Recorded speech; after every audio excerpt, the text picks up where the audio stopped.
जय गुरु जी।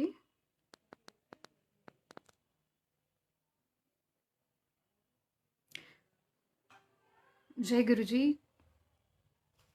Tune in हो जाइए प्लीज संगत जी।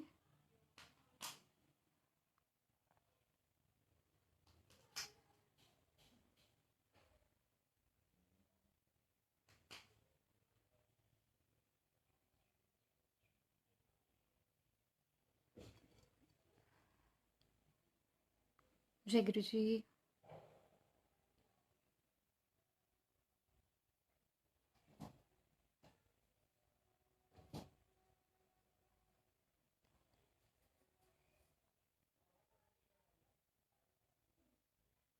एक बार संगत जी जुड़ जाएं तो मैं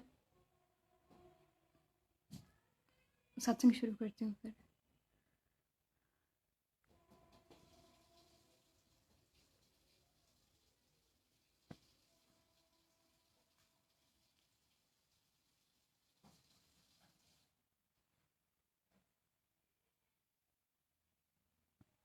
जय गुरु जी।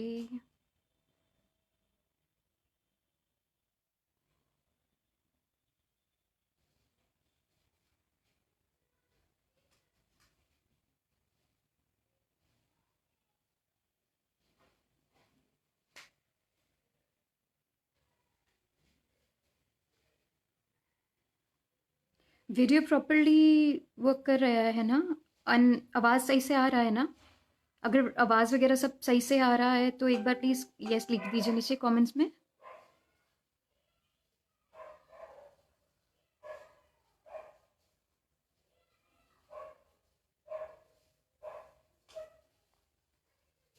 अगर आपको मेरी आवाज़ सही से आ रही है तो प्लीज़ यस लिख दीजिए नीचे कमेंट्स में। मुझे आइडिया लग जाएगा कि वॉल्यूम सही है, आवाज़ सही है।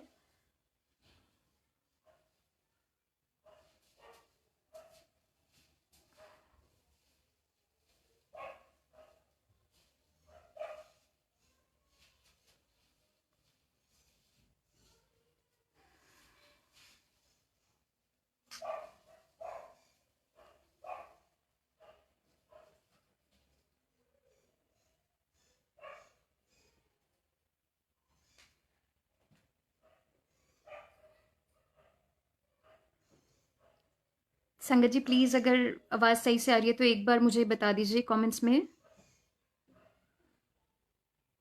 मुझे आइडिया नहीं है मेरी आवाज़ कितनी क्लियर आ रही है, सही आ रही है, नहीं आ रही है। एक बार प्लीज़ मुझे कमेंट्स में बता दीजिए।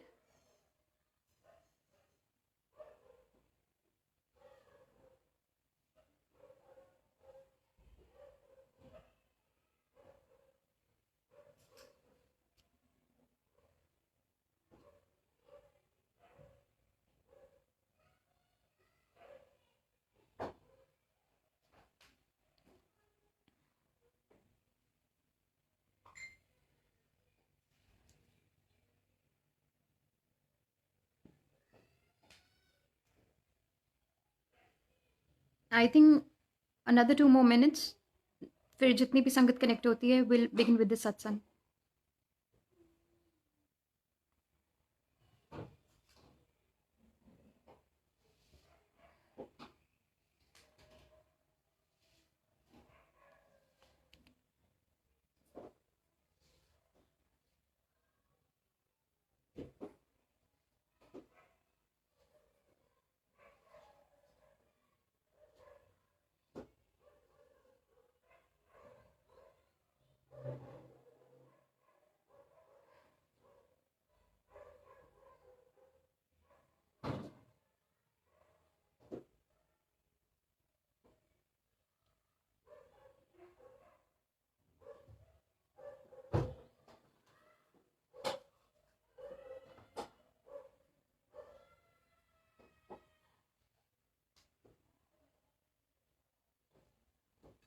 जय गुरु जी।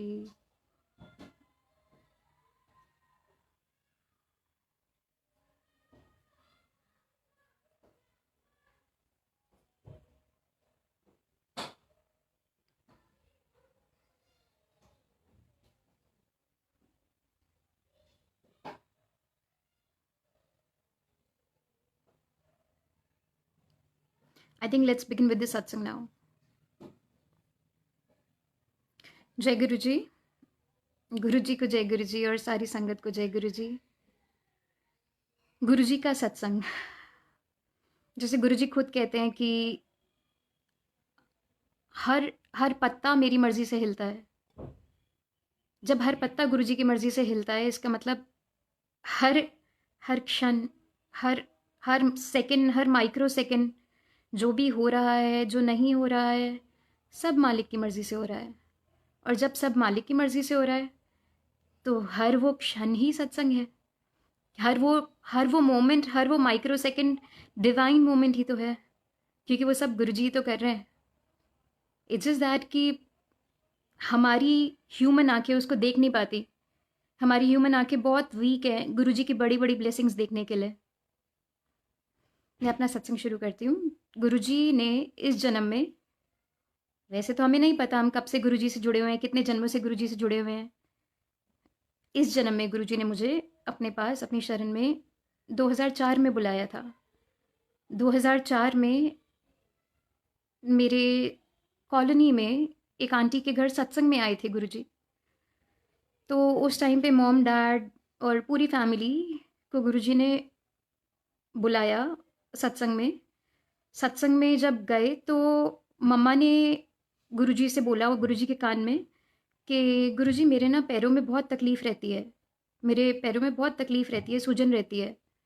तो गुरुजी ने उनसे बोला कि तांबे का लोटा लेके मंदिर आना, एम्पायर स्टेट के लिए, कि तांबे का लोटा लेके मेरे मंदिर आना। यही हुआ। अगले दिन मम्मा कॉपर वेसल लेके एम्पायर स्टेट गए उन आंटी के साथ। तो वो लोटा गुरुजी ने देखा और उन्होंने बोला कि अभी तो ये साफ़ होएगा। सेवादारों को उन्होंने साफ़ करने के लिए दिया। सेवादारों को जब उन्होंने साफ़ करने के लिए दिया तो वो हुआ नहीं वैसा जैसा गुरुजी चाहते थे वो हो। तो गुरुजी ने वो लोटा मम्मा को वापस दे के बोला कि तू घर ले जाके इसे साफ़ करना और कल फिर लेके आना। मम्मा ने वही किया।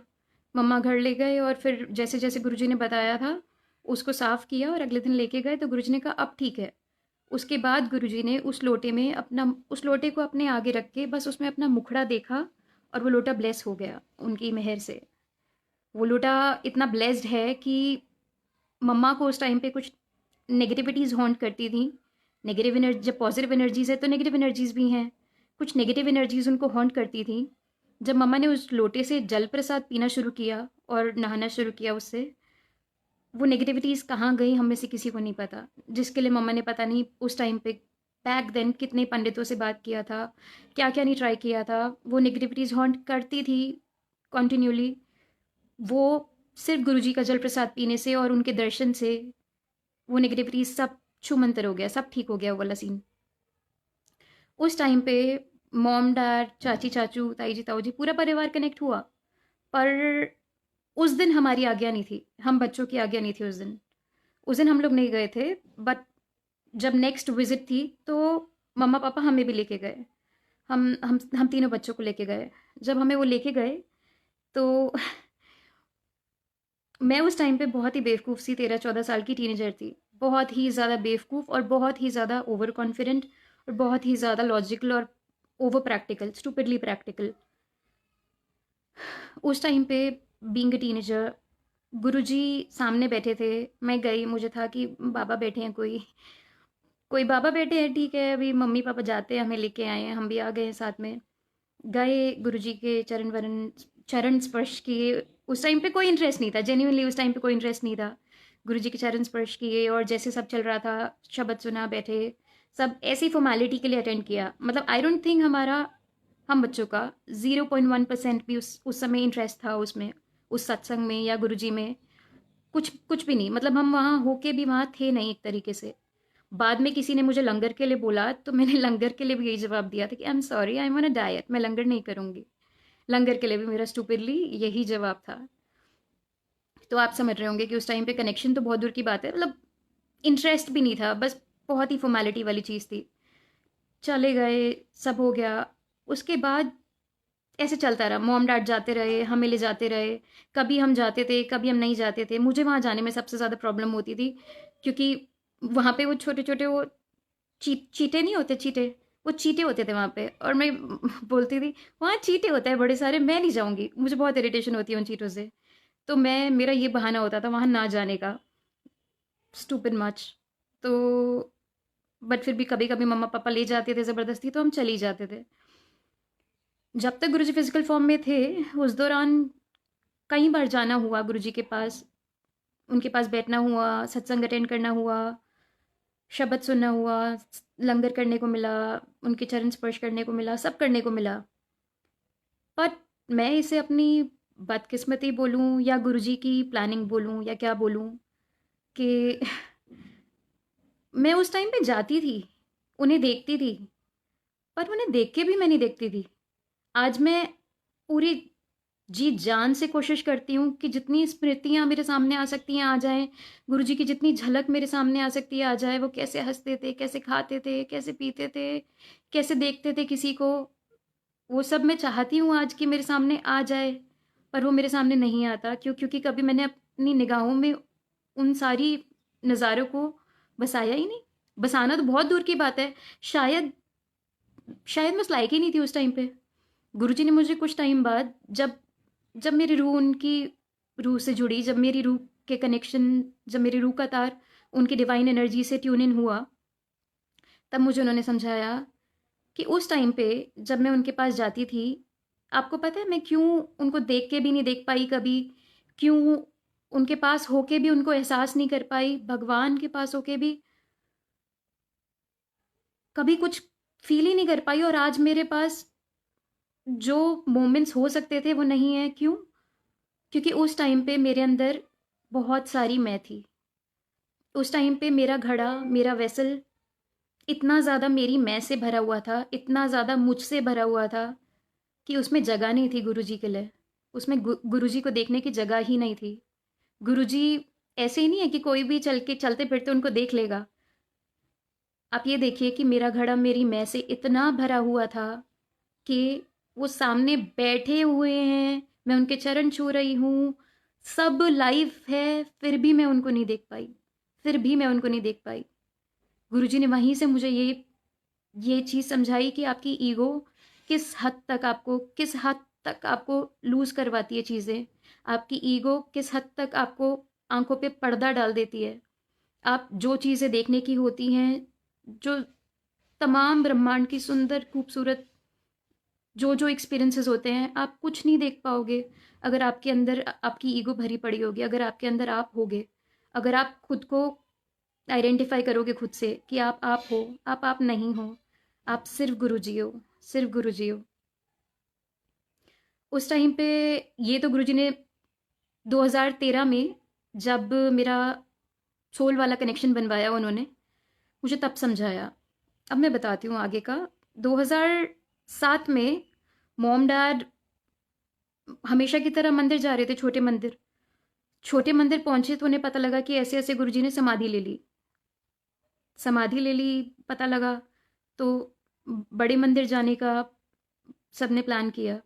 यहाँ से सब चले गए, चाची चाचू ताई जी ताऊ जी मम्मा पापा, एवरीबडी वेंट टू द बड़े मंदिर। बट जब हमें कॉल आया हम बच्चों को कि ऐसे ऐसे गुरुजी ने समाधि ले ली, I was the stupid one, जिसे कोई असर नहीं पड़ा था, जिसे कोई फर्क नहीं पड़ा था, जिसका रिएक्शन पता है क्या था, मात्र रिएक्शन उसका बस ये था, रेस्ट इन पीस। मतलब मैं वो बेवकूफ़ थी जिसने भगवान के लिए रेस्ट इन पीस बोला, बिकॉज मुझे एक बाबा से ज़्यादा, एक इंसान, एक सुंदर सुंदर कपड़ों में बैठे हुए इंसानी बाबा से ज़्यादा वो कभी कुछ दिखे ही नहीं थे। तो उस टाइम पे जब शायद मैं गुरुजी के वो दर्शन भी कर सकती थी, मुझे कोई फ़र्क नहीं पड़ा था, और मैंने वो भी मिस कर दिया। गुरुजी की मर्ज़ी, गुरुजी की उसमें भी डिवाइन मर्ज़ी। तब तक कोई फ़र्क नहीं पड़ा। उसके बाद मॉम डैड जाते रहे गए। 2013 के दौरान मैं मैं उस टाइम पे एक कट्टर साईं भक्त बन गई थी। एक बहुत ही बहुत ही बहुत ही स्टॉन साईं भक्त।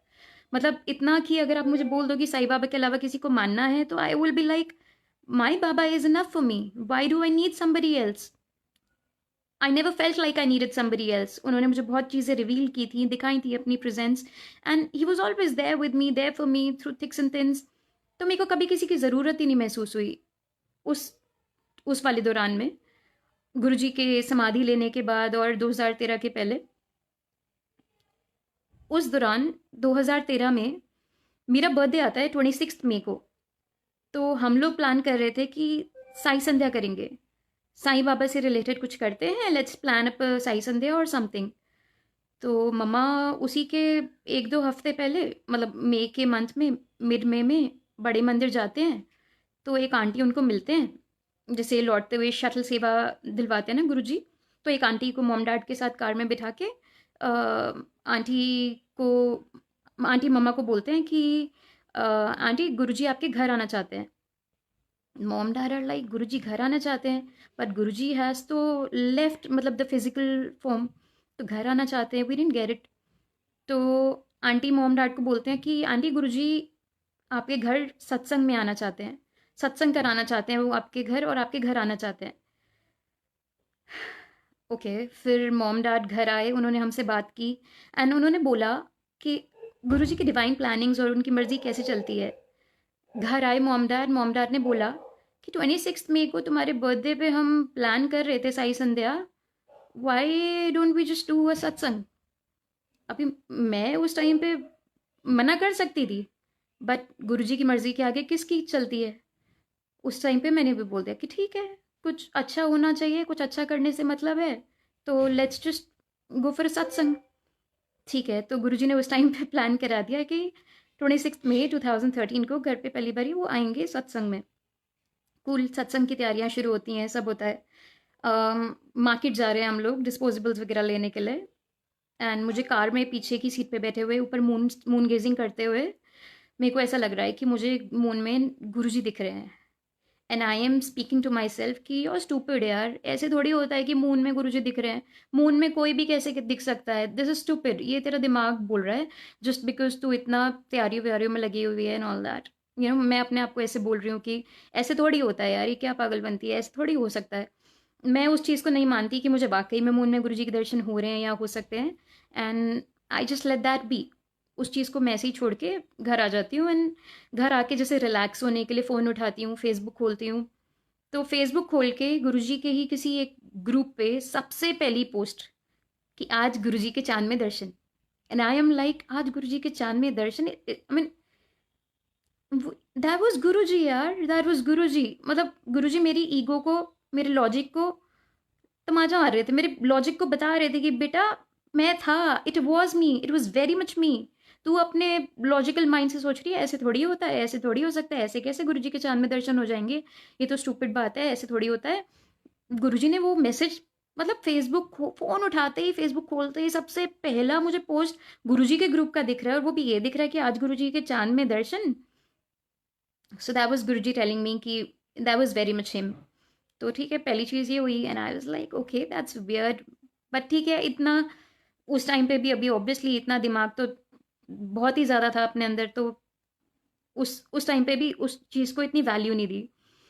तब सत्संग की तैयारी होती रही होती रही, सत्संग वाला दिन आया, फाइनली फाइनली सब आ गए, संगत आ गई, सत्संग शुरू हो गया। उस दिन कुछ बहुत बड़ी चीज़ हुई, 2013 26 मई, उस दिन कुछ इतनी बड़ी चीज़ हुई मेरी ज़िंदगी में, मेरे ब्रह्मांड में, मेरे साथ, कि उस एक दिन में गुरुजी ने मुझे अपना बना लिया। और अपना सिर्फ कहने को नहीं बनाया कि अपना बना लिया, उस एक दिन में, उस एक सत्संग में गुरुजी ने मुझे मेरे बर्थडे पे एक ऐसा प्रेजेंट दिया जो शायद मैं 10,000 करोड़ जन्म लेके भी ऐसा प्रेजेंट मुझे नहीं मिल सकता। और वो जो उन्होंने प्रेजेंट दिया, उसके बाद मेरा रोम रोम, मेरा हर सेल, मेरा वजूद, मेरी एग्जिस्टेंस, सब कुछ इस तरह से गुरुजी के लिए न्यौछावर है कि अगर मुझे लिटरली ब्रह्मांड का सबसे बड़ा दुख, गुरुजी साथ बैठे हैं, झूठ नहीं बोलूँगी, अगर मुझे ब्रह्मांड का, पूरे ब्रह्मांड का सबसे बड़ा दुख भी मिलता है ना, तो भी उससे बड़ी खुशी मेरे मालिक के रूप में मेरे पास पहले ही मौजूद है। कितना ही बड़ा दुख हो, कितना ही बड़ा कष्ट हो, मेरे वजूद के टुकड़े टुकड़े हो जाएं, जो मर्जी हो जाए, जब तक मेरे पास मेरे गुरुजी हैं, कोई दुख इतना बड़ा नहीं है कि वो मुझे हरा दे। कोई दुख इतना बड़ा नहीं है जो मेरा वजूद, मेरी नींव हिला दे। उस एक दिन में, उस एक सत्संग में कुछ ऐसी चीज़ें हुई कि गुरुजी ने मेरे पूरे वजूद को हिला के मुझे मुझसे निकाल के अपना बना लिया। वो एक शब्द है ना, गाना है एक्चुअली, कुन फयकुन, उसमें एक लाइन है, कर दे मुझे मुझी से रिहा कि मुझको हो दीदार मेरा। एग्जैक्टली उस दिन वही हुआ। उस दिन गुरुजी ने मुझे मुझसे रिहा किया, जितनी भी मेरे अंदर मैं बची थी कि वो मुझे गुरुजी से जुड़ने नहीं दे रही थी। गुरुजी ने उस दिन मुझे उस मैं से उस हद तक रिहा करके पूरी तरह से अपना बना लिया। कैसे किया? वो वाला जो टेन्योर था 2007 से लेके 2013 वाला, मैं उस दौरान काफ़ी ज़्यादा स्ट्रगल कर रही थी। ऑल फर्स्ट स्ट्रगल, मैं उस दौरान इमोशनली, साइकोलॉजिकली बहुत ज़्यादा स्ट्रगल कर रही थी, बहुत ज़्यादा।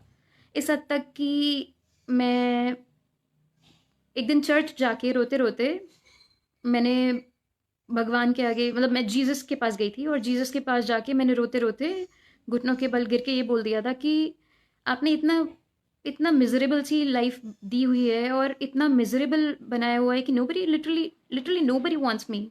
मतलब I am not even needed in the world, why I am even here. मैं यहाँ पे हूँ क्यों, मेरा वजूद है क्यों, किसी को ज़रूरत नहीं है, किसके लिए जी रही हूँ मैं, क्यों जी रही हूँ मैं, और क्या है मेरा, क्या मायने हैं मेरे, और क्यों हूँ मैं यहाँ। मैं खुद को खोज रही थी, इतना शैकल्स में थी, इतनी टूटी हुई थी कि मैं थी नहीं, मैं खुद को ढूंढ रही थी कि कौन हूँ मैं। मेरा पूरा वजूद हिला हुआ था। उस टाइम पे रोते रोते मैंने जीसस को एक बात बोली थी कि अब इतने दुख दिए ना आपने, सारी ज़िंदगी आपने, since the day I was born, तब से लेके अब तक आपने कुछ कुछ ऐसी चीज़ें की हैं कि वो एक मिजरेबल सा चाइल्डहुड, मिजरेबल सी लाइफ, मिजरेबल सी टीनेज सब गया है, बिरेफ्ट ऑफ लव। तो अब जिस दिन मैं मरूंगी ना, उस दिन आप मुझे खुली बाहों से अपनाओगे। उस दिन I literally, you know, my crying soul, my literally weeping soul, उसने एक तरीके से भगवान को चैलेंज किया या क्या किया, आई डोंट नो। उसने उस दिन जीसस को रोते रोते बोला कि आपने सारी ज़िंदगी इतने दुख दिए हैं, अभी अभी मैं आपको चैलेंज करती हूँ कि शायद मेरे कर्म किसी जन्म में इतने ख़राब थे कि आपने इतने दुख दिए हैं, पर अब मैं आपको कहती हूँ कि मैं अपनी कॉस्ट पे जाके ऐसे कर्म करूँगी कि जिस दिन मैं मरूँगी आप मुझे खुली बाहों से अपनाओगे।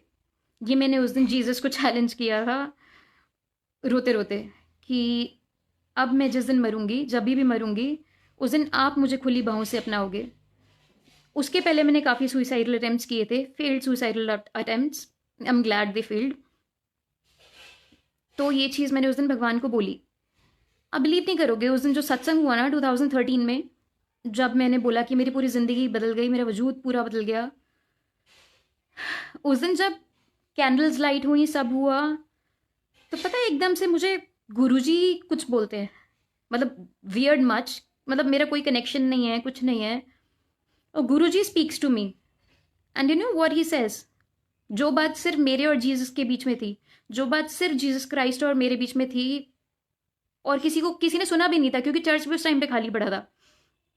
उस टाइम पे गुरुजी मुझे कहते हैं टेलीपैथिकली कि कहती सी कि जब मैं मरूंगी आप मुझे खुली बाहों से अपनाओगे। मैं ते अभी अपना लेता, हुण कर वैसे करम मेरे लिए जी। ये चीज़ें जब उन्होंने बोली तो आई वॉज लाइक, उस टाइम पे मैं नंब थी, सन थी, क्योंकि मतलब आई कांट इवन एक्सप्रेस वो मोमेंट कैसा था। उस एक मोमेंट में इट वाज लाइक पूरी दुनिया हिल गई मेरी। मुझे समझ ही नहीं आया कि मेरे साथ हुआ क्या। ये मतलब still I am still having goose bumps, you know, reminiscing all of that. मतलब पूरी दुनिया हिल गई उस टाइम पे मेरी। वाई? बिकॉज जिसे मैं कुछ मानती नहीं थी, पहचानती नहीं थी, जानती नहीं थी, कुछ नहीं था, जो मेरे लिए कुछ नहीं थे, वो कौन है? कौन है वो जो मुझसे इतनी बड़ी बात कह रहे हैं? कि क्या कहती थी कि जिस दिन मरूंगी उस दिन आप मुझे खुली बाहों से अपनाओगे। मैंने अभी अपना लिया, अब कर वैसे करम। He's the same Jesus Christ I spoke to. That means he's something beyond the beyond everything यार. I mean, उस टाइम पे मुझे झटका लगा कि यार ये क्या हुआ मेरे साथ. ये भगवान है, ये साक्षात भगवान है. और मैं इनके पास जाती थी, और जिस टाइम पे मैं उनके पास जाती थी, मैं उन्हें पकड़ के बैठ सकती थी, मैं उनके चरण पकड़ के बैठ सकती थी. शायद मैं 10 जन्म तक छोड़ती नहीं उन्हें, क्योंकि he is all I ever needed. All I ever needed was pure love, real love. And he is the manifestation of love. He is the manifestation of that kind of real, pure, unbiased, the purest love. उस time पे अगर मुझे पता होता तो शायद मैं कभी उनको जाने ही नहीं देती, कभी उनके चरण नहीं छोड़ती, मैं वहीं बस जाती, बिछ जाती उनके आगे.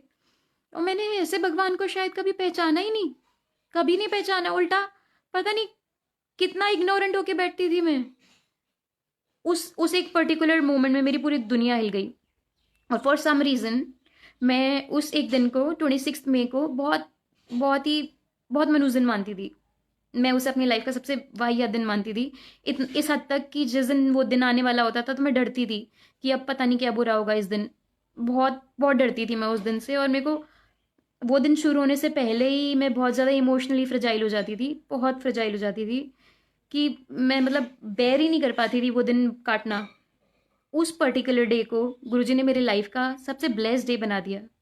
जो एक दिन मेरी ज़िंदगी का सबसे मनहूस दिन होता था, जिससे मैं भागती थी, डरती थी, कि उस एक दिन ने मेरी पूरी दुनिया हिला दी, मेरी पूरी ज़िंदगी बदल दी. उस एक दिन को गुरुजी ने इतना ब्लेस कर दिया, इतना ब्लेस कर दिया कि आज के टाइम पे वो दिन आने भी वाला होता है तो आई एम लाइक कि कनेक्शन डे आ रहा है, कनेक्शन डे आ रहा है. कनेक्शन बर्थडे की खुशी नहीं होती. बर्थडे की खुशी होती है कि गुरुजी ने ये ज़िंदगी दी है, गुरुजी ने ये ज़िंदगी दी है. उससे कहीं ज़्यादा खुशी कनेक्शन डे की होती है कि आज मेरा कनेक्शन डे है. आज के दिन गुरुजी ने मुझसे रिहा किया था. आज के दिन गुरुजी ने मुझे अपनाया था. आज के दिन गुरुजी ने मुझे अपनी बेटी बनाया था. उस दिन ऑफिशियली गुरुजी ने मुझे अपनाया. उस दिन ऑफिशियली उन्होंने मुझे अपनी बेटी बनाया. उस दिन उन्होंने मुझे एहसास कराया कि वो कौन है, कि वो साक्षात रब हैं, वो साक्षात सच्चे प्रेम की मूर्ति हैं. जो अगर आपके पास है तो आपके पास क्या है, क्या नहीं है, कौन नहीं है, कोई फ़र्क नहीं पड़ता. अगर वो आपके पास हैं तो आपके पास सब कुछ है. और पेन तो गुरुजी ने खेल बना दिया. मतलब अगर ऐसा नहीं है कि उस दिन के बाद पेन नहीं मिले या उस दिन के बाद स्ट्रगल्स नहीं रही. स्ट्रगल्स वही थी, पेन वही थे, ट्रॉमास वही थे, चैलेंजेस वही थे, सब कुछ वही था. पर उस दिन के बाद एक चीज़ बदल गई थी. गुरुजी ज़िंदगी में आ गए थे. और जब गुरुजी ज़िंदगी में आ जाते हैं ना तो आपका हर चीज़ को देखने का पर्सपेक्टिव बदल जाता है. क्यों? क्योंकि जब गुरुजी आपको इस हद तक खुद से कनेक्ट करते हैं ना कि आप अपने अंदर होना ही नहीं चाहते. आप सिर्फ गुरुजी की रिदम में, सिर्फ उनकी ट्यून में वाइब्रेट करना चाहते हो. उसके बाद आपको हर दुख में भी सुख मिलता है, हर दुख भी आनंदमय लगता है, हर आंसू भी वर्थ इट लगता है, हर स्ट्रगल वर्थ इट लगती है. आप गुरुजी भी तो कहते हैं ना कि पेन प्लेजर से ज़्यादा ज़रूरी है, क्योंकि प्लेजर में आप ग्रो नहीं करते, आप हमेशा पेन में ग्रो करते हो. पेन को, स्ट्रगल को, चैलेंजेस को, हर चीज़ को बहुत खूबसूरत बना दिया. अभी लाइफ में जो भी है बहुत अच्छा है, जो भी नहीं है वो भी बहुत अच्छा है, जो होगा बहुत अच्छा होगा, जो नहीं होगा बहुत अच्छा होगा. फेथ है, बट फेथ से ज़्यादा सरेंडर है. कि अगर आज के डेट में गुरुजी बोलेंगे कि अपने 10,000 करोड़ टुकड़े करके मुझे दे दो, तो उसके लिए एक सेकंड सोचना नहीं पड़ेगा कि 10,000 करोड़ टुकड़े करके देने हैं, इसका क्या करेंगे वो. उन्होंने बोल दिया दे दो तो दे दो. उसके बाद इतना विश्वास है कि उन 10,000 करोड़ टुकड़ों का एक भी टुकड़ा बेकार नहीं जाएगा. इस हद तक उन्होंने अपने प्यार को रिवील किया है कि वो कौन है. इनमें से जितनी भी बातें अभी मैंने आपके सामने बोली, उनमें से एक भी चीज़ ऐसी नहीं है कि वो मेरी हो, कि वो मेरी बात हो या कुछ हो. अगर उसमें से कुछ भी खूबसूरत था ना तो वो सब गुरुजी का प्यार था. वो सिर्फ गुरुजी का प्यार था जो सही मायने में इतना डिवाइन है, इतना खूबसूरत है कि एक बार आपको वो प्यार मिल जाए, आपकी पूरी दुनिया वसूल हो जाती है, आपका पूरा वजूद वसूल हो जाता है, आपकी जर्नी बदल जाती है, आप एक पॉइंट पे जीते हो अपने लिए, अपनी फैमिली के लिए, लोगों के लिए। उसके बाद आप जीते हो सिर्फ एक डिवाइन पर्पस के लिए। आप उसके बाद प्रॉपर टाइप प्रॉपर टाइप गुरुजी का रूप बनना चाहते हो। उस दिन के बाद गुरुजी ने एक चीज़ मन में डाली कि तू मेरी बेटी है। गुरुजी ने वो इतनी बड़ी चीज़ दे दी, इतनी बड़ी चीज़ दे दी कि उस दिन के बाद मन से एक ही चीज़ निकलती है कि गुरुजी आपने बहुत बड़ी चीज़ दे दी अपनी बेटी बना के, क्या मैं उसको लिव अप कर पाऊंगी? उसके बाद गुरुजी ने खुद ही समझाया कि उसको लिव अप भी तो खुद नहीं कर पाएगी। As an as a human, as an इंसान तेरी उतनी औकात नहीं है कि तो उसको भी खुद ही लिव अप कर पाएगी। उसको भी मैं लिव अप करवाऊंगा। मैंने तुझे अपनी बेटी बनाया है, तेरे संस्कार, तेरे भाव, तेरे हाव भाव, तेरे विचार, सब कुछ एवरीथिंग दैट यू आर, मैं उसे अपने जैसा बनाऊंगा। मैं उसे वैसा बनाऊंगा जैसा मैं बनाना चाहता हूँ। आज की डेट में पहले मैं गलती करती थी, डरती थी कि गुरुजी छोड़ देंगे, और गुरुजी का छोड़ना मतलब वजूद खत्म, सब खत्म। गुरुजी के छोड़ने के डर से कांप जाती थी मैं पहले कि गुरुजी छोड़ देंगे, गलती करती तो गुरुजी छोड़ देंगे। क्योंकि दुनिया तो ऐसे ही करती है, अगर हमसे गलती होती है, गलती से भी गलती होती है और नहीं भी होती है, तो दुनिया उसको ओवर रिएक्ट करती है और हमें पता नहीं कैसा कैसा फील कराती है। गुरुजी ने रियलाइज कराया कि मेरे राज में अगर आपको गलती भी हो रही है ना, आपसे गलती भी हो रही है, तो वो गलती भी मेरी मर्जी से, मेरी रजा से हो रही है। वो गलती भी मैं करा रहा हूं ताकि उसके बदले में तुम्हें सिखा सकूं कि क्या नहीं करना है और कैसे करना है। उसके बाद गुरुजी ने हर गलती वसूल करा दी, हर दुख वसूल करा दिया, हर स्ट्रगल वसूल करा दिया, सब वसूल करा दिया। आज की डेट में लाइफ एक अलग टैंजेंट पे चल रही है, एक अलग जर्नी चल रही है। एक नॉर्मल जर्नी नहीं चल रही जैसे पहले चलती थी कि बेसिक चीज़ों से मतलब है कि हाँ, खाना पीना, एंजॉय करना, इन इन सब चीज़ों से एकदम अलग कर दिया गुरुजी ने लाइफ। आज की डेट में हर हर चीज़ में एक डिवाइन पर्पस जोड़ दिया है गुरुजी ने। करियर करियर का भी एक डिवाइन पर्पस कि कहीं ना कहीं वो भी गुरुजी से ही जुड़ा, मतलब सब कुछ, एवरीथिंग, हस्बैंड, करियर, खुशियाँ, everything everything has to be वैसा जो आपको गुरुजी के और करीब लेके जाए। कहीं ना कहीं वही जो गुरुजी ने प्लान किया हुआ हो, सब गुरुजी के अकॉर्डिंगली, सब उनकी मर्जी से। गुरुजी ने एक चीज़ समझाई थी कि हम, पता है वो मिट्टी का घड़ा है, मिट्टी का घड़ा होता है ना, जिसे कुम्हार ने बना दिया, उसके बाद उसका अपना कोई वजूद नहीं है।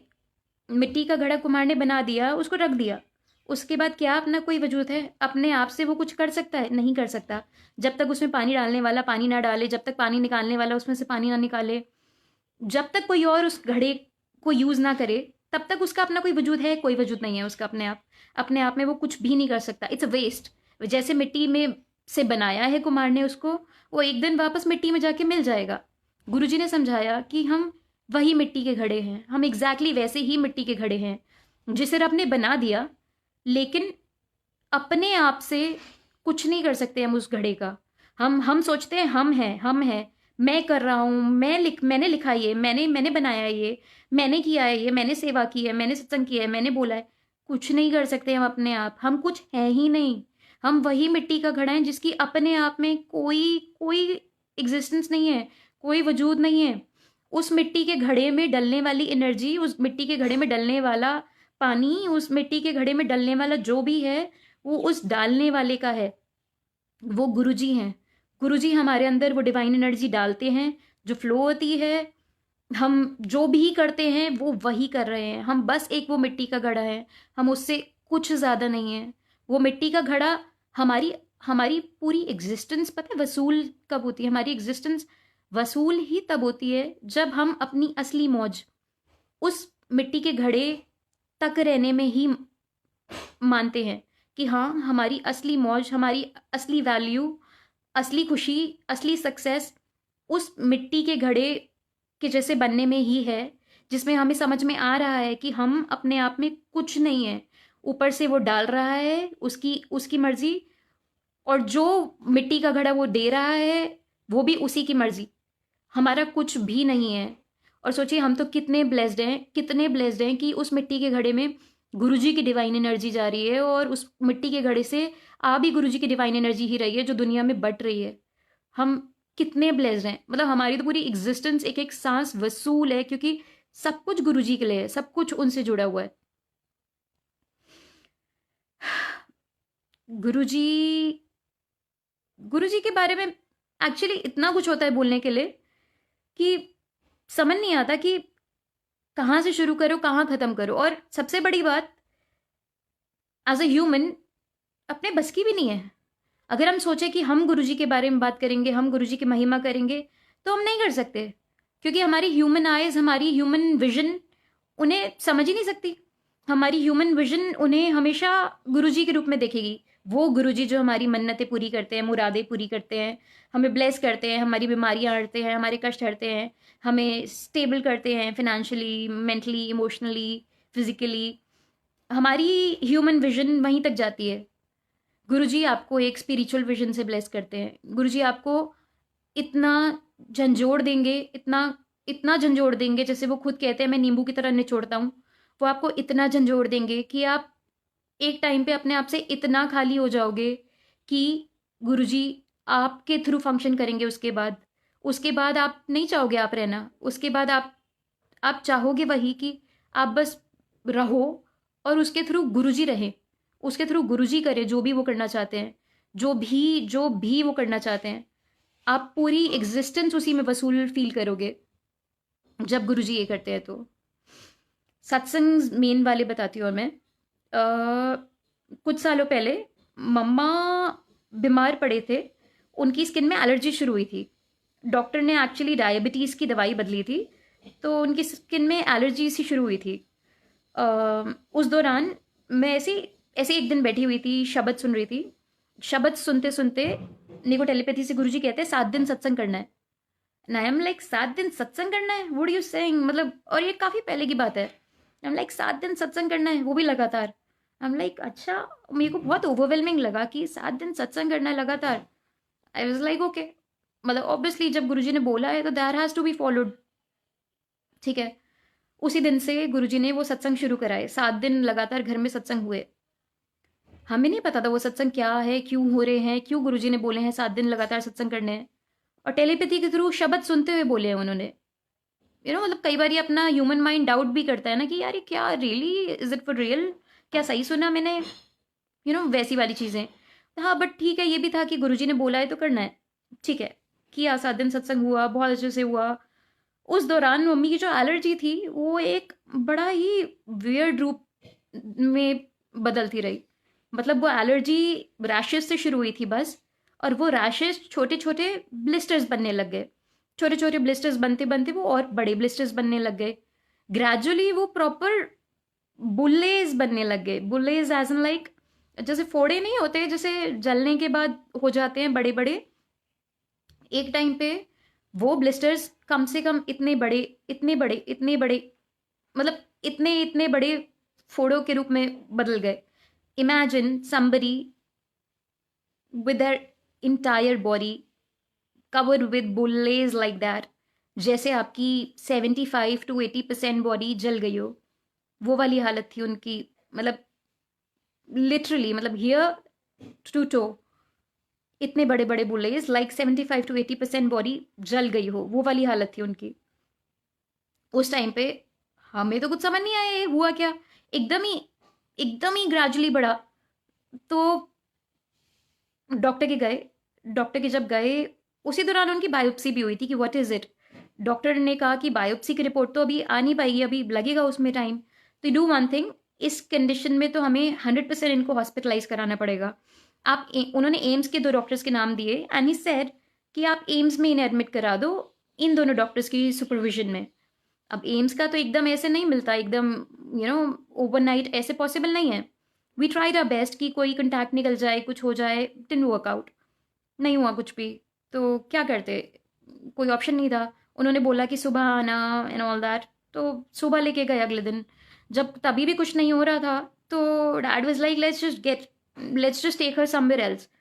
तो we took her to the Apollo hospital.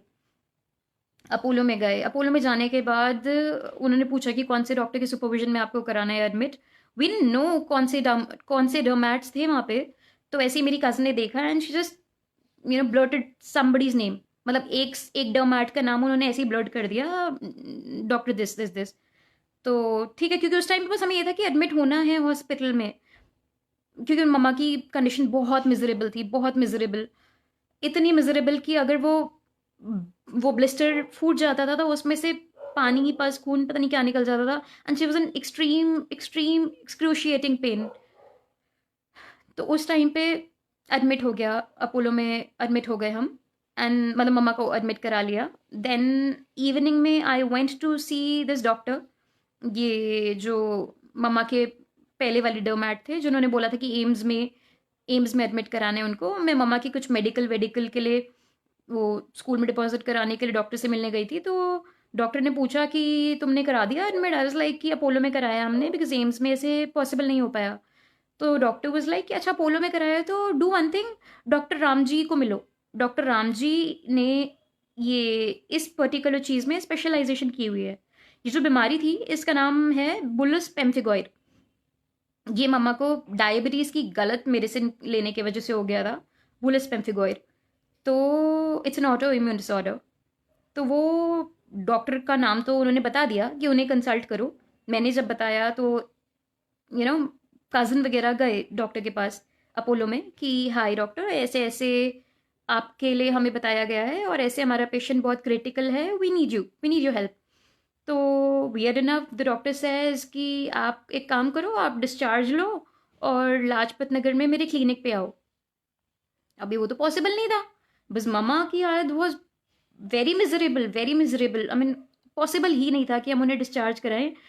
वो व्हील चेयर पे थे proper type, she was in a miserable condition. Possible ही नहीं था कि हम उन्हें डिस्चार्ज करा पाएँ, और डिस्चार्ज करा के लाजपत नगर के किसी क्लिनिक पे लेके जाएं, इतना पॉसिबल ही नहीं था। तो हम कुछ नहीं कर सकते थे, डॉक्टर ने मना कर दिया। हम हाथ मतलब हम डिसअपॉइंट होके आ गए, एंड वी वर लाइक कि अब कुछ नहीं कर सकते, देखते हैं जो भी हो रहा है, ये ट्रीटमेंट चलने देते हैं। तो जिस डोमैट के अंडर मम्मा का नाम लिखा हुआ था वो मम्मा का ट्रीटमेंट कर रहे थे, he was working on mom. तो वो ट्रीटमेंट चल रहा था, चलता रहा, कुछ दिन चला। 3-4 दिन के बाद वो 3-4 दिन हफ्ता वो ट्रीटमेंट चला, but it did not work, it didn't work on her. और एक पॉइंट पे आके, पहले तो द ब्लिस्टर्स वर लाइक नेक से लेके टो तक, नेक से लेके टोस तक the body was cover in blisters. But उस एक आध हफ्ते के बाद वो प्रॉब्लम वर्सन अप होने लग गई इस लेवल तक कि वो ब्लिस्टर्स, वो बुलेज, वो माउथ के अंदर और आईज के कॉर्नर्स में डेवलप होने लग गए।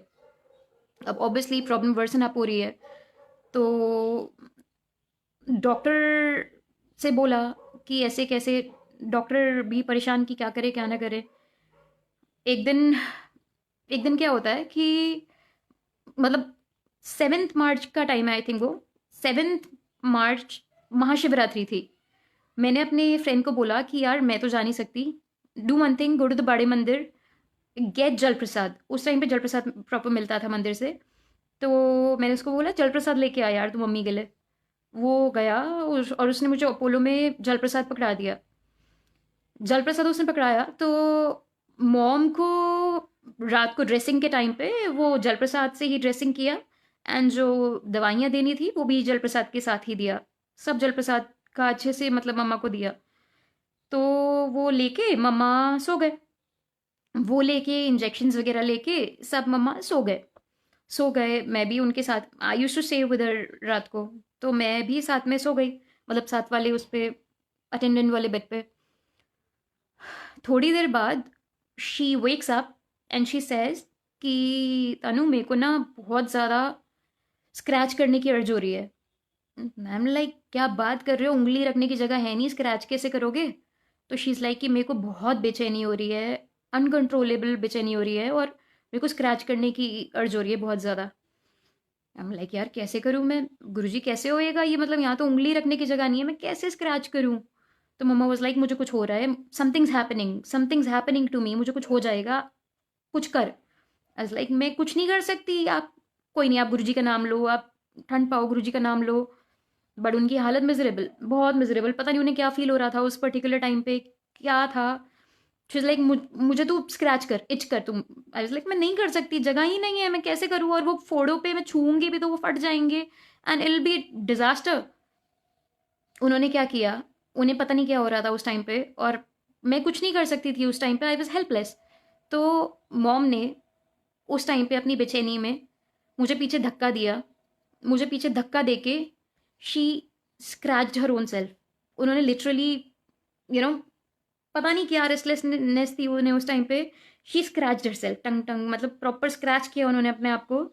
और मैं तो दूर पड़ी हुई हूँ, गिरी हुई हूँ, एंड देख रही हूँ कि वो अपने आप को स्क्रैच कर रही हैं, और उनके बुलेज, उनके ब्लिस्टर्स फूट रहे हैं, और उसमें से पानी और खून खून निकल रहा है, प्रॉपर टाइप खून की नदियाँ निकल रही हैं उनमें से। And I am like shock में कि क्या हो रहा है ये। मैं अलग शॉक में थी उस टाइम पे कि ये क्या हो रहा है ये, मतलब उस टाइम पे मैं इतने सदमे में थी कि मुझे ये भी समझ नहीं आ रहा था कि क्या करूं मैं, कैसे, क्या करूं, मतलब आई वॉज हेल्पलेस। उठ के मैंने बहुत बेल्स मारी, कोई रिसेप्शन से नहीं आया, कुछ नहीं हुआ, कोई नर्स नहीं, कोई डॉक्टर नहीं, कुछ नहीं। और मम्मा अपने आप के साथ ऐसा करे जा रही है, मैं उन्हें हाथ पकड़ रही हूँ, रोकने की कोशिश कर रही हूँ, मुझे पीछे धक्का दिए जा रही है। Both of us were helpless उस टाइम पे। उस टाइम तक तो आई वाज लाइक कोई नहीं गुरुजी, आप कर रहे हो, आप कर रहे हो, जो कर रहे हो कर रहे हो, कोई नहीं गुरुजी, आप कर रहे हो, जो कर रहे हो कर रहे हो, कोई नहीं गुरुजी, आप कर रहे हो तो जो कर रहे हो कर रहे हो, करो, कोई नहीं, जो कर रहे हो ठीक है। पर उस पर्टिकुलर पॉइंट पे वो इतना हॉरिफाइंग था कि उस टाइम पे मेरी बस हो गई, एंड आई वाज लाइक गुरुजी अब मुझसे नहीं हो रहा, अब मैं अब इस क्षण के बाद अगर मैंने ये मंजर और देखा तो मैं ही मर जाऊंगी यहाँ पे, मुझसे देखा ही नहीं जा रहा। आई वाज लाइक इस क्षण के बाद अगर ये मंजर मैंने और देखा तो मुझे ही कुछ हो जाएगा। गुरुजी अब कुछ नहीं, अब आप कुछ करो। बहुत बहुत विश्वास है आप पे, आप जो भी कर रहे हो किसी रीजन से कर रहे हो, जो भी कर रहे हो आप कर रहे हो, पर अब मुझसे देखा ही नहीं जा रहा, मैं क्या करूं, मैं ही पागल हो रही हूँ यहाँ पे देख। Both of us were crying, we were all in tears because we were very helpless. कोई नहीं था वहाँ पे उस टाइम पे, कोई सिस्टर नहीं, कोई डॉक्टर नहीं, कुछ नहीं। उस टाइम पे बस गुरुजी को अरदास लग रही थी कि गुरुजी अब मुझसे नहीं हो रहा, अब मैं नहीं कर सकती, अब मेरे लिए पॉसिबल ही नहीं है कुछ करना, अब मुझे ही कुछ हो जाएगा, मैं देख भी नहीं सकती ये चीज़ें, प्लीज़ कुछ करो गुरुजी। उस टाइम पे वो अरदासें लगी बस, बट द सिचुएशन कंटिन्यूड। मतलब ये समझ लीजिए कि वो कुछ मिनट्स का वो जो दौर था वो बहुत ट्रॉमेटिक था, इट वॉज एक्सट्रीमली ट्रॉमेटिक। मतलब इस हद तक ट्रॉमेटिक कि समझ ही नहीं आ रहा था ये क्या हो रहा है। वो चीज़ चली, थोड़ी देर बाद वो एक्सट्रीम चीज़ के बाद कोई नर्स आई, क्या हुआ आपको, क्या हुआ आपको, देन वी वर लाइक कि see what's happening and all. तो पूरी टीम भी में इकट्ठी हुई, उन्होंने मम्मा को अंडर कंट्रोल लाए, इंजेक्शंस वगैरह दिए, फिर इंजेक्शंस वगैरह दे के थोड़ा स्टेबल किया, ड्रेसिंग वगैरह किया, सब किया, नॉर्मल किया, दवाइयाँ वगैरह दी, डॉक्टर को बुलाया, सब थोड़ा बहुत सिचुएशन अंडर कंट्रोल ला के फिर उन्हें सुला दिया। उन्होंने इंजेक्शंस वगैरह दे के सब करके उनको सुला दिया। ठीक है, उनको सुला दिया, but I was still wide awake, क्योंकि वो मंजर देखने के बाद मेरा दिमाग हिल गया था कि ये क्या हो रहा है, ये क्या हुआ है, और ये मतलब मुझे तो समझ नहीं आ रहा था कि अब अगला करना क्या है, ये कैसे चलेगा, ये कैसे झिलेगा। बहुत वियर्ड था, बहुत वियर्ड था। उसके अगले दिन सुबह हुई, डैड केम, डैड की नीज में बहुत प्रॉब्लम रहती थी, तो आई डेंट वांट कि वो रहें ऐसे मॉम के साथ। अगले दिन वो मॉर्निंग में आए तो वी स्पोक कि क्या करना है, कैसे करना है, यू नो। क्या हुआ उसके बाद, डॉक्टर आया, डॉक्टर आके मॉम को देखता है, एंड वो कहते हैं कि आई एम सॉरी, ये केस का अब मैं कुछ नहीं कर सकता। अब हम तो और ज़्यादा कि भाई अब क्या करें, एम्स में जा नहीं पा रहे, यहाँ पे डॉक्टर ने हाथ खड़े कर दिए कि अब तो मैं कुछ कर ही नहीं सकता, इनका इस केस का कुछ नहीं कर सकता, मेरे हाथ से बाहर है ये केस, क्या करें क्या ना करें, कुछ नहीं समझ में आया। डॉक्टर बोल के चले गए। उसके बाद हम लोग डिसअपॉइंटेड बैठे हैं, बिल्कुल ही मतलब समझ ही नहीं आ रहा क्या करें। हमारी हर होप गुरुजी ही थे कि गुरुजी आप ही करोगे जो करोगे, हमें कुछ नहीं पता हम क्या करें क्या नहीं करें। हम लोग बस चल रहे थे, कैसे चल रहे थे पता नहीं, बहुत ट्रॉमेटिक सिचुएशन थी, बट वो लाइक गुरुजी जो कर रहे हो आप कर रहे हो, बस अब हमसे हो नहीं रहा, क्योंकि अब समझ ही नहीं आ रहा क्या करें, हम क्या करें, ऐसे ही सब खत्म हो जाएगा। उस टाइम पे आप बिलीव नहीं करोगे क्या हुआ। मैं पापा बैठे हुए हैं, मॉम अपने बेड पे हैं, सामने से एक बूढ़े से अंकल आते हैं, अंदर आते हैं, एंड आई से टू हिम, हाँ जी किससे मिलना है आपको। तो वो जो बुढ़े से अंकल हैं, पता है वो क्या कहते हैं, I am doctor Ram ji, मुझे पेशेंट से मिलना है। I am like doctor Ram ji, doctor Ram ji वही वही वही डॉक्टर जिन्होंने उस पर्टिकुलर एलिमेंट में, बुलिस पेम्फिगॉइड में स्पेशलाइजेशन की हुई है, और ये वही डॉक्टर हैं जिन्होंने कुछ दिनों पहले पेशेंट को ट्रीट करने से मना कर दिया था कि मैं यहाँ नहीं करूँगा, आप इन्हें डिस्चार्ज ले करा के मेरे क्लिनिक पे लाजपत नगर लाइए। He is the same doctor, वो डॉक्टर खुद चल के आए हैं कि लाओ पेशेंट कौन है, मैं डॉक्टर राम जी हूँ, मुझे ट्रीटमेंट करना है। एंड यू लाइक या दिस इज़ द पेशेंट। हमने उनको ममा से इंट्रोड्यूस कराया है, उन्होंने एक सेकंड में पूरा लाइन ऑफ ट्रीटमेंट बदल दिया। एकदम से उन्होंने स्टेरॉइड्स वगैरह की वो लगाया, सब बदल दिया, बाहर सबको बाहर कर दिया, सारा लाइन ऑफ ट्रीटमेंट बदल दिया। एंड वी वर लाइक कि ओ माय गॉड, ये हुआ क्या अभी हमारे साथ? जो डॉक्टर कुछ दिनों पहले मना कर रहा था कि क्लिनिक पे लेके आओ एंड ऑल दैट, वो एकदम से कैसे मान गया और खुद चल के आ रहे हैं कि मुझे पेशेंट को ट्रीट करना है, बताओ कौन है पेशेंट। तो उस टाइम पे सब चेंज हो गया। उस डॉक्टर के हाथ में वो पूरा लाइन ऑफ ट्रीटमेंट आ गया, उन्होंने ट्रीटमेंट किया मॉम का, एंड गुरुजी की ग्रेस के साथ वो ट्रीटमेंट हुआ और 2-3 दिन में ही हमें पॉजिटिव रिजल्ट्स मिलने शुरू हो गए। हाँ, मम्मा 1 महीना तक हॉस्पिटलाइज्ड रहे, बट वो 1 महीना बाद she was so well recovered कि वो घर आए एंड हमारी लाइफ नॉर्मली शुरू हो पाई। गुरुजी की कृपा से आज की डेट में she is very much hello and hearty. कोई नहीं कह सकता कि उनको इतनी इतनी भयानक प्रॉब्लम हुई थी एक टाइम पे। अभी पता है, 2 चीज़ें हैं। उस दिन वो जो जल प्रसाद पिलाया मम्मा को और जो जल प्रसाद के साथ ड्रेसिंग हुई, 2 चीज़ें हैं। अगर कोई जो गुरुजी को नहीं मानता, वो ये बोलेगा कि क्या फ़ायदा हुआ उस जल प्रसाद पिलाने का? वो जल प्रसाद पिलाने के बाद तो आंटी की ये हालत हुई है। जल प्रसाद पिलाने के बाद तो तुमने ये इतना भयानक मंज़र देखा है, ये जो ट्रॉमेटिक एक्सपीरियंस था, ये ऐसे वो सारे बुलेज़, वो सारे ब्लिस्टर्स को स्क्रैच करने वाला, वो खून की नदियाँ देखने वाला और वो हेल्पलेस सा मंज़र, और उसके बाद सिचुएशन वर्सन अप हुई है। नहीं, वो जल प्रसाद पिलाने के बाद मम्मा की सिचुएशन वर्सन अप हुई नहीं है, गुरुजी ने की है। वो जल प्रसाद पिलाने के बाद जो कष्ट उन्हें पता नहीं कितने दिनों तक और मिलना था, पता नहीं कितने महीनों तक मिलना था और किस किस रूप में मिलना था, कैसे मिलना था, पता नहीं ठीक होना था नहीं होना था, क्या था क्या नहीं था, I don't know. All I know is वो जल प्रसाद मम्मा को दिया, तो उस जल प्रसाद को लेने के बाद उनकी जो बहुत लंबी टर्मोइल होने वाली थी, जो बहुत ज़्यादा लंबी ऑर्डील होने वाली थी, जो पता नहीं कभी ख़त्म होती नहीं होती, वो गुरुजी ने छोटे से स्पैन में बहुत ही ज़्यादा एक्सक्रूशिएटिंग कष्ट देके काट दिया। जब गुरुजी ने वो छोटे से टाइम में उस पर्टिकुलर चीज़ को इतना इंटेंस कर दिया, तो अगले दिन उन्होंने खुद ही तो सही डॉक्टर को भेजा। उस सही डॉक्टर को जो आने से मना कर रहा था, ये कौन कर सकता है? ये सिर्फ हमारे गुरुजी कर सकते हैं। सिर्फ इसलिए, जब तक गुरुजी आपसे कुछ कष्ट झिलवा रहे हैं, वो झिलवा रहे हैं, बट जब आपसे नहीं होगा तो he will come to your rescue, he will come to your rescue. और अगर वो आपसे झिलवा रहे हैं उसके पहले, तो उसमें भी आप ही का भला कर रहे हैं। वो आपके कष्ट काट रहे हैं, आपके कर्म काट रहे हैं, और साथ में आपको स्ट्रांग बना रहे हैं, आपको वो बना रहे हैं जो आप हो। हम सोचते हैं हम ये इंसान हैं, हम बेचारे हैं, नहीं। There is great power in being human. हम ये इंसान के चोले को, हम अपने आप को इस इंसानी चोले से आइडेंटिफाई करके इतना सा समझते हैं अपने आप को, हम वो नहीं हैं। हम गुरुजी का ही तो रूप है। अगर हम ये चीज़ समझ जाएं कि हम उतने ही डिवाइन हैं, हम वही डिवाइन एसेंस है, हम वही हैं, उसके बाद हर चीज़ की ताकत आ जाती है, हर चीज़ की पावर आ जाती है। आप एक बार गुरुजी के साथ अलाइनमेंट में आ जाते हो, एक बार गुरुजी के साथ ट्यून में आ जाते हो, तो there is nothing that is impossible, there is nothing that is impossible for us. Why? Because Guruji ही तो सब कर रहे हैं, वही तो करता है, वही तो धरता है, वही क्रिएटर है, वही प्रिजर्वर है, वही डिस्ट्रॉयर है। He is the one doing everything, he is the one who will be doing everything. तो उनके लिए कुछ इम्पॉसिबल है क्या? हम सोचते हैं कि क्या मैं ये कर पाऊंगी, क्या मैं ये कर पाऊंगा, क्या मैं नहीं कर पाऊंगा। हम तो वैसे भी कुछ नहीं करने वाले, हम तो करता है ही नहीं। हम अपने आप को कर्ता वाली चीज़ से आइडेंटिफाई करते हैं, इसलिए हमारे अंदर वो चीज़ें आती हैं। हम कंपेयर भी करते हैं क्योंकि हमें लगता है वो कर सकता है या वो नहीं कर सकता है। सब बेकार की बात है, बिकॉज इन दी एंड करता तो सिर्फ एक ही है, और वो करता सिर्फ गुरुजी हैं। हमारे थ्रू भी, सामने वाले के थ्रू भी। जो हम कर सकते हैं वो सामने वाला भी कर सकता है, और जो सामने वाला कर सकता है वो भी हम कर सकते हैं। वाई? बिकॉज कोई कंपैरिजन है ही नहीं।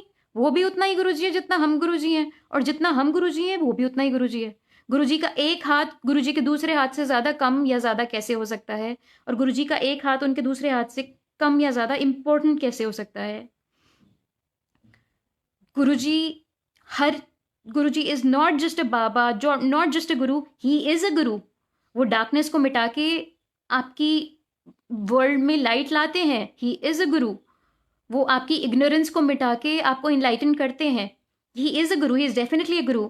बट वो सिर्फ एक गुरु नहीं है, he is the entire universe in himself. आपको जो भी दिख रहा है, आपको जो भी नहीं दिख रहा है, हर इंसान, हर पशु, हर पक्षी, हर सोल, हर भूत प्रेत, everything is a manifestation of our Guruji. क्योंकि our Guruji is not just Guruji, our Guruji is the divine, the conscious energy, the universe, the entire universe. सब कुछ उनमें है और वो सब में है। ऐसा कोई नहीं है जिसमें गुरुजी नहीं है, ऐसा कुछ नहीं है जिसमें गुरुजी नहीं है। लेकिन आप में भी है। अगर हम किसी को हर्ट नहीं करते ये सोच के कि उसमें तो गुरुजी हैं, तो हमें खुद को भी हर्ट नहीं करना है, यही समझ के कि हम में भी गुरुजी हैं और उतने ही हैं जिसने जितने सामने वाले में है। आई थिंक सत्संग तो बहुत सारे हैं गुरुजी के, but it will be a long one. So I think I should just put an end here. Thank you so much for being there. Thank you so much for being there. And love you all. Love you Guruji. Love you all. Because आप सब में भी गुरुजी बसते हैं. Thank you so much. I just hope आप लोगों का connection बहुत बहुत बहुत स्ट्रांग हो. I just hope आप सबको गुरुजी वही प्यार, वही रेवलेशंस दिखाएं जिसके बाद आप पूरी तरह से गुरुमुख हो जाएं, पूरी तरह से गुरुमुख हो जाएं। आपके हर सेल में सिर्फ गुरुजी हो, आपके वजूद में गुरुजी हो। आपकी कोई इंटेंशन ना हो अपने अंदर अपने आप को होने की, अपने आप को पाने की। आपकी हर इंटेंशन सिर्फ गुरुजी बन जाने की हो, सिर्फ उनका पवित्र रूप बन जाने की हो, सिर्फ the pure pure pure manifestation of love and light बन जाने की हो। Thank you so much. जय गुरुजी।